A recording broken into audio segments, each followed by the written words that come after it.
मेरे सामने ये शिकारपुर पंचायत के शानदार दमदार मुखिया हैं जो पूरे शिकारपुर पंचायत में विकास के नाम के लिए जाने जाते हैं। लोग इनको सुख दुख में शामिल होने के लिए भी जानते हैं। मेरे सामने आज मौजूद हैं। आज मेरी मुलाकात हुई है इनकी। ये आप सामने जो देख रहे हैं कृषि विभाग बिहार सरकार का जो कार्यालय है, ठीक उसके सामने मैं इनसे बात करता हूँ।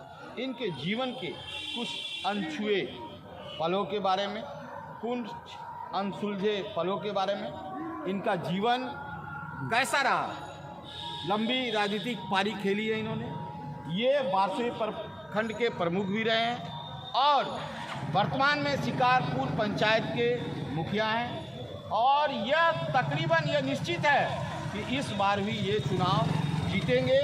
जैसा कि लोगों का मन है, मैं शिकारपुर के तमाम टोलों का, गलियों का जो दौरा किया, उस सुदूर ग्रामीण क्षेत्र में जाकर, तो यही वहाँ के लोगों का मन और मंसूबा है।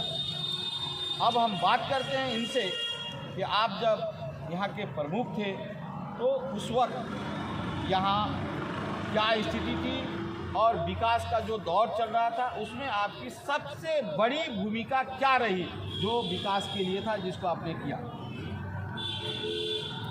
देखिए, जब मैं प्रमुख था तो मेरा जो अपना सोच है कि विकास कुछ मुद्दा नहीं था। विकास जो सरकार जो राशि देगी उसका सही उपयोग करके सही जगह पर उसका काम करना है, मेरा हमेशा मंशा रहता था। चूँकि मैं खुद एक गांव सुदूर से आता हूं, गांव का आदमी हूं, तो गांव में जो परेशानी होती है लोगों को, एक आम आदमी एक पेंशन के लिए कितना परेशान होता है, एक आम आदमी एक मृत्यु प्रमाण पत्र के लिए कितना परेशान होता है।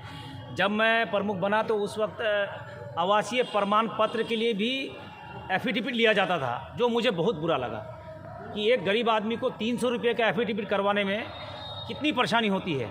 मैंने इसके लिए सीओ को पत्र लिख के पूछा, उन्होंने मेरे पत्र का जवाब नहीं दिया और बताया कि जिला से पूछेंगे। फिर 8 दिन जाने के बाद भी उन्होंने मेरा जवाब नहीं दिया। मैंने सीओ को एक तरह से माना जाए कि अच्छी बात नहीं है, मैंने उनको बंधक बनाया। मैंने कहा कि आपको जवाब देना पड़ेगा, आप जवाब दीजिए कि आप एफिडेविट क्यों लेते हैं। इसके बाद अनुमंडल पदाधिकारी तक ये बात पहुंची। उन्होंने कहा कि आवासीय प्रमाण पत्र में एफिडेविट नहीं लेना है, जिससे मेरे लोगों को राहत मिला, बारसोई प्रखंड के लोगों को। मुझे लगता है कि ये काम मैंने लोगों के लिए किया है। आरटीपीएस में लोग आते थे 12 बजे 1 बजे दिन तक लोग खड़े हैं, आवेदन लेने वाला कोई नहीं। मैं गुस्से में आके एक दिन आरटीपीएस में ताला मार दिया। हमको लगता है कि शायद फिरोज अख्तर साहब नए अनुमंडल पदाधिकारी बन के यहाँ आए थे, उनके कहने पर मैंने 4 बजे उसका ताला खोला और इस शर्त पर ताला खोला कि जो लोग भी यहाँ मौजूद हैं उसका आवेदन लेना पड़ेगा। आवेदन लिया गया।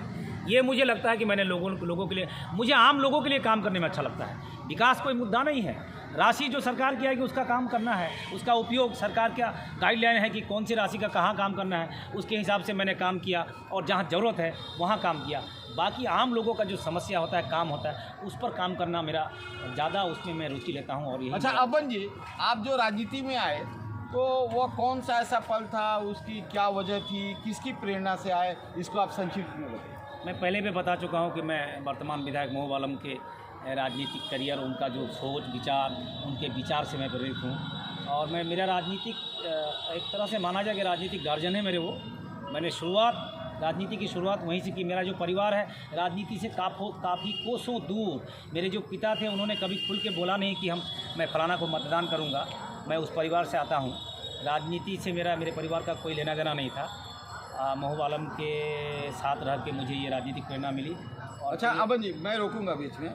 आप जो विकास का काम करते हैं और शादी भी आपने नहीं की और रात दिन आपको मैं देखता हूँ, आप शिकारपुर में लगे रहते हैं अपने पंचायत के लोगों को काम करने के लिए, उनके सुख दुख में हाथ बटाने के लिए, तो ये इतनी ऊर्जा आप में, इतनी ताकत मैंने कहाँ से आती है। आपने कहा ना कि आप शादी नहीं किए हैं, यही ऊर्जा का एक कारण है। क्योंकि मेरा जो परिवार है, माँ बाप के इंतकाल करके हैं, भाई है वो कटिहार में रहते हैं, यहाँ मेरा कोई है नहीं।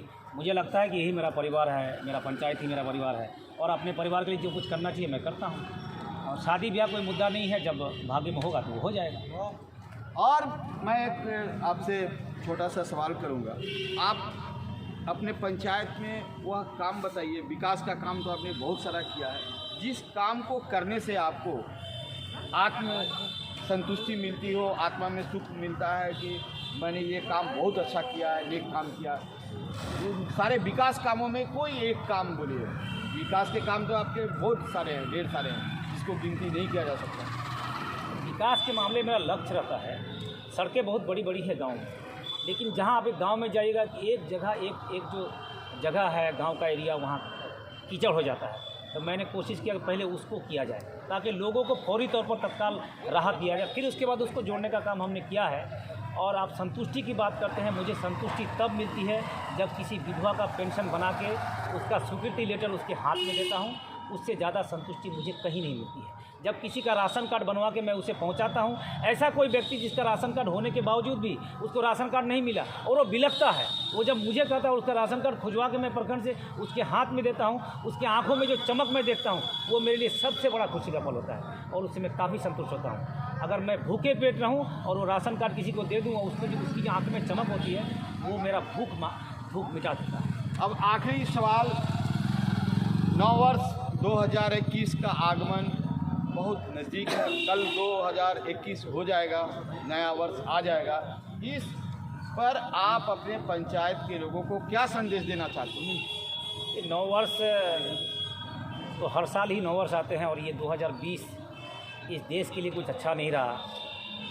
इस 20 ने बहुत कुछ दिखाया है और हम लोग का अपना मानना है, मेरा खुद का अपना विचार है कि इस देश के किसान सड़कों पर हैं, ओस में बैठे हुए हैं और ठंड में बैठे हुए हैं किसान बिल को लेकर। इसमें नववर्ष की बधाई देना और लेना मुझे पसंद नहीं है। मैंने कहा है कि इस बार कोई बधाई नहीं, कुछ नहीं, जैसे हर साल 19 के बाद 20 आया था, 21 भी आ जाएगा और काम करते रहना लोगों को। तो ये थे भाई अब्बन अंसारी, शिकारपुर पंचायत मुखिया, पूर्व प्रमुख, जो अपनी बात को, अपने जीवन के अनसुलझे पलों को, अनछुए पलों को आपके सामने नव वर्ष 2021 के पावन शुभ अवसर पर रख रहे थे। और मैं हूं Bhaskar Bharti, Times Asia news channel से, जो उनसे बात करके आप तमाम दर्शकों तक इसको पहुंचा रहा था। नमस्कार।